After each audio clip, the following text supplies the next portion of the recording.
সুপ্রিয় দর্শক, আসসালামু আলাইকুম। নিউজ বাংলা 24-এ আপনাদেরকে স্বাগতম।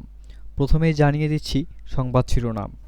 আওয়ামী লীগ সনাতন ধর্মের মানুষের সঙ্গে ইনসাফ করেনি, বললেন নাহিদ ইসলাম। নির্বাচনের আগে বিচার ও সংস্কার করতে হবে, যা বললেন হাসনাত আবদুল্লাহ।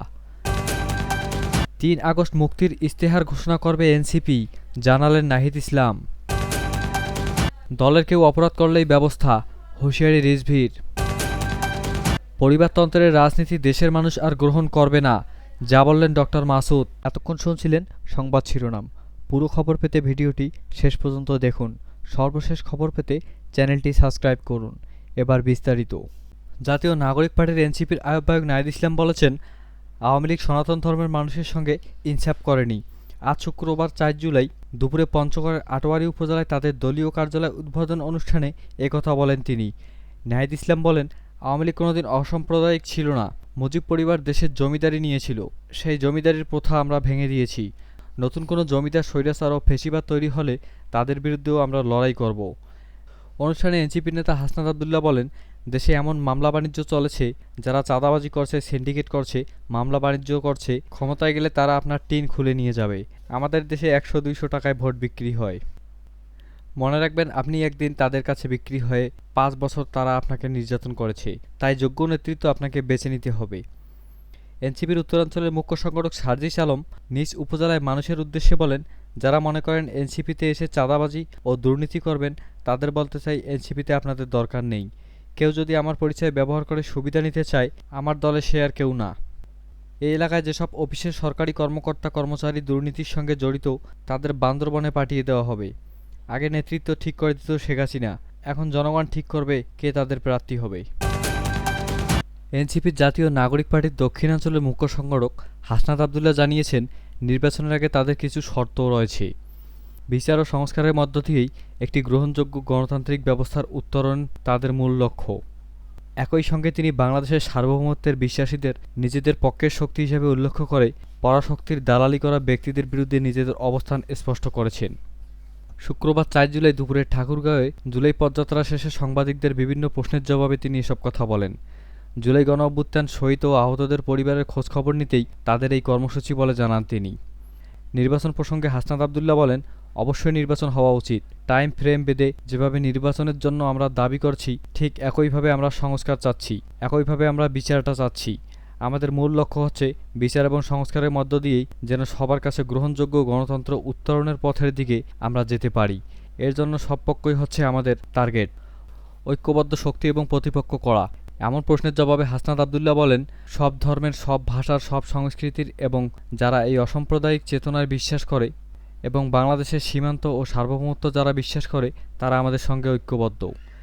এরপর তিনি হুঁশিয়ারি দিয়ে বলেন, বাংলাদেশ থেকে যারা ভারতে আশ্রয় নিতে চায়, বাংলাদেশে বসে যারা বিভিন্ন পরাশক্তির দালালি করতে চায়, তারা সার্বভৌমত্বের বিশ্বাস করে না। বাংলাদেশের মাটির বিরুদ্ধে যারা অবস্থান করে, বাংলাদেশ থেকে যারা তাদের স্বার্থ হাসিলের জন্য, নিজেদের হীন স্বার্থ চরিতার্থ করার জন্য, সামান্য অংশ নিজেদের পকেটস্থ করার জন্য কাজ করে, তারা হচ্ছে সার্বভৌমত্বর বিরোধী। সামনের নির্বাচনে ভোটারদের টার্গেট করা, বিশেষ করে নতুন ৪ কোটি ভোটার নিয়ে তাদের পরিকল্পনা কী জানতে চাইলে হাসনাত আবদুল্লাহ বলেন, দেখুন, আমরা এখন সাংগঠনিক বিস্তার সারা দেশে করতে চাচ্ছি। এ সময় সেখানে আরও উপস্থিত ছিলেন এনসিপির আহ্বায়ক নাহিদ ইসলাম, সদস্য সচিব আক্তার হোসেন, উত্তরাঞ্চলের মুখ্য সংগঠক সার্জিস আলম, সিনিয়র যুগ্ম সদস্য সচিব ডক্টর তাসনিম জারা, মুখ্য সমন্বয়ক নাসিরউদ্দিন পাটোয়ারীসহ কেন্দ্রীয় নেতাবৃন্দ। জাতীয় নাগরিক পার্টির এনসিপির আহ্বায়ক নাহিদ ইসলাম বলেছেন, আগামী ৩ আগস্ট বাংলাদেশের মানুষের মুক্তির জন্য ইশতেহার ঘোষণা করবে এনসিপি। আমরা স্বৈরাচার ও ফ্যাসিবাদমুক্ত নতুন বাংলাদেশ গড়ব, যেখানে বৈষম্য থাকবে না, ফ্যাসিবাদ থাকবে না। আমরা দেশে নতুন করে আর কাউকে স্বৈরাচার হতে দেব না। শুক্রবার ৪ জুলাই দুপুরে ৩:৩০টায় ঠাকুরগাঁওয়ে পীরগঞ্জ পৌর শহরের পূর্ব চৌরঙ্গী জুলাই পদযাত্রার এক পথসভায় তিনি এসব কথা বলেন। নাহিদ ইসলাম বলেন, স্বাধীনতা অর্জনের চেয়ে স্বাধীনতা রক্ষা করা কঠিন। তাই আমাদের এবারের স্বাধীনতা যাতে ব্যাহত না হয়, সেজন্য আমাদের সচেতন থাকতে হবে। এ কারণেই এনসিপি গঠিত হয়েছে। এখন আমরা লড়াই করছি নতুন দেশ গঠনের, যেখানে আর বৈষম্য থাকবে না, থাকবে না ফ্যাসিবাদ, অন্যায়, সন্ত্রাস ও চাঁদাবাজি। এজন্য যুব সমাজকে এগিয়ে আসতে হবে। দেশের স্বার্থে তরুণ সমাজ যতবার এগিয়ে এসেছে, ততবার সফল হয়েছে। কথা বলেছেন জুলাই অভ্যুত্থানের শহীদ পরিবারের সদস্যরা। তিনি আরও বলেন, আমরা ভাতের অধিকার চাই, শিক্ষার অধিকার চাই ও সুচিকিৎসার অধিকার চাই। আমরা অন্য কোনো দেশের দালালি করব না। আমরা রক্ত দিয়ে হলেও এদেশের মানুষের অধিকার রক্ষার জন্য এদেশকে নতুন করে গড়ে তুলব। এ সময় এনসিপির সদস্য সচিব আক্তার হোসেন, উত্তরাঞ্চলের মুখ্য সংগঠক সার্জিস আলম, দক্ষিণাঞ্চলের মুখ্য সংগঠক হাসনাত আবদুল্লাহ, সিনিয়র যুগ্ম সদস্য সচিব ডক্টর তাসলিম জারা, মুখ্য সমন্বয়ক নাসিরউদ্দিন পাটোয়ারি, সিনিয়র যুগ্ম আহ্বায়ক সামান্তা শারমিন, যুগ্ম মুখ্য সমন্বয়ক কৃষিবিদ সেলিম সহ কেন্দ্রীয় নেতৃবৃন্দ উপস্থিত ছিলেন। পরে দলটির নেতাকর্মীরা দিনাজপুরের উদ্দেশ্যে রওনা দেন। গণতন্ত্রের প্রশ্নে টানা ১৬ বছর ধরে বিএনপি আন্দোলন করে গেছে বলে মন্তব্য করেছেন বিএনপির সিনিয়র যুগ্ম মহাসচিব অ্যাডভোকেট রুহুল কবির রিজভী। তিনি বলেছেন, শেখ হাসিনা যে গণতন্ত্র কবরস্থান করেছিলেন তা পুনর্জাগরণে আন্দোলন চালিয়ে গেছে বিএনপি। নানাবিধ নির্যাতনের পরেও কখনো থেমে যায়নি। শুক্রবার ৪ জুন নয়াপল্টন বিএনপির কেন্দ্রীয় কার্যালয়ে জরুরি সংবাদ সম্মেলনে তিনি এসব কথা বলেন।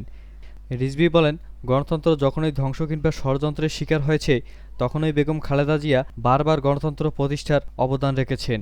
পরমত সহিষ্ণুতাও গণতন্ত্রের সৌন্দর্য। এখন থেকে ঘরে বসে দান করা যাবে না পাগলা মসজিদে। তিনি আরও বলেন, যে কোনো ধরনের অর্থনৈতিক কাজে লিপ্তদের বিরুদ্ধে ব্যবস্থা নেওয়া হবে। দলের কেউ যেন কারো সঙ্গে সন্ত্রাসী কর্মকাণ্ডে জড়িয়ে না পড়ে, এজন্য এই ব্যবস্থা নেওয়া হচ্ছে। অপরাধ করলেই তার বিরুদ্ধে ব্যবস্থা নেওয়া হবে। অর্থনৈতিক ও অপরাধমূলক কাজের বিষয়ে বিএনপির অবস্থান জিরো টলারেন্স। এই সময় এরই মধ্যে দলীয় শৃঙ্খলা ভঙ্গের কারণে সারা দেশে বেশ কয়েকজন নেতাকে দল থেকে অব্যাহতি দেওয়া হয়েছে বলেও জানান তিনি। রিজভী বলেন, আবারও সুষ্ঠু নির্বাচন দিলে বোঝা যাবে বিএনপি কতটা জনপ্রিয়। দ্রুত, অবাধ ও সুষ্ঠু নির্বাচন দেওয়ার দাবি জানান বিএনপির এই সিনিয়র নেতা। বাংলাদেশ জামায়াতে ইসলামীর কেন্দ্রীয় কর্মপরিষদ সদস্য ও ঢাকা মহানগরীর দক্ষিণের সেক্রেটারি, বাউফল উন্নয়ন ফোরামের চেয়ারম্যান ডক্টর মোহাম্মদ শফিকুর ইসলাম মাসুদ বলেছেন, পরিবারতন্ত্রের রাজনীতি দেশের মানুষ আর গ্রহণ করবে না। তরুণ প্রজন্ম পরিবারতন্ত্রের রাজনীতির চরিত্র জাতির সামনে উন্মোচন করতে সক্ষম হয়েছে। বিগত ৫৩ বছর দেশের মানুষ একবার এই পরিতন্ত্রের হাতে শোষণের শিকার হয়েছে। তারা দেশের মানুষের ভাগ্য নিয়ে ছিনিমিনি খেলেছে। নিজেদের স্বার্থে সংবিধানকে কাটাছেঁড়া করে বারবার সংশোধন করেছে। সেই কাটাছেঁড়া সংবিধানের দোহাই দিয়ে জামায়াতে ইসলামী সহ বিরোধী রাজনৈতিক দলগুলোকে দমন নিপীড়ন চালিয়েছে। মানুষের মতপ্রকাশের স্বাধীনতা ছিনিয়ে নিয়ে মানুষের কণ্ঠরোধ করেছে। এদের কেউ ভারতে, কেউ লন্ডনে সেকেন্ড হোম গড়ে তুলেছে। এরা দেশ থেকে পালিয়ে যাওয়ার সময় দলীয় নেতাকর্মীদের কথাও ভাবে নাই, তাদের বলেও যায় নাই। এমনকি ৩ আগস্ট রাতেই শেখ হাসিনা নিজের পরিবারের সদস্যদের পালিয়ে যেতে বললেও দলের কোনো নেতাকর্মীকে বলেনি। সেই পুলিশ, র্যাব, এনএসআই, ডিজিএফআই সদস্যরাও হাসিনার ক্ষমতা ধরে রাখতে দেশের ছাত্র জনতাকে হত্যা করেছে। রাজনৈতিক নেতৃবৃন্দকে খুন গুম করেছে, তাদেরকেও হাসিনা বলে যায়নি। শুক্রবার ৪ জুন সকালে পটুয়াখালীর বাউফল উপজেলায় বগাবন্দরে আসন্ন জাতীয় সংসদ নির্বাচন উপলক্ষে ভোটকেন্দ্রে কমিটির প্রশিক্ষণ অনুষ্ঠানে প্রধান অতিথির বক্তব্যে তিনি এসব কথা বলেন।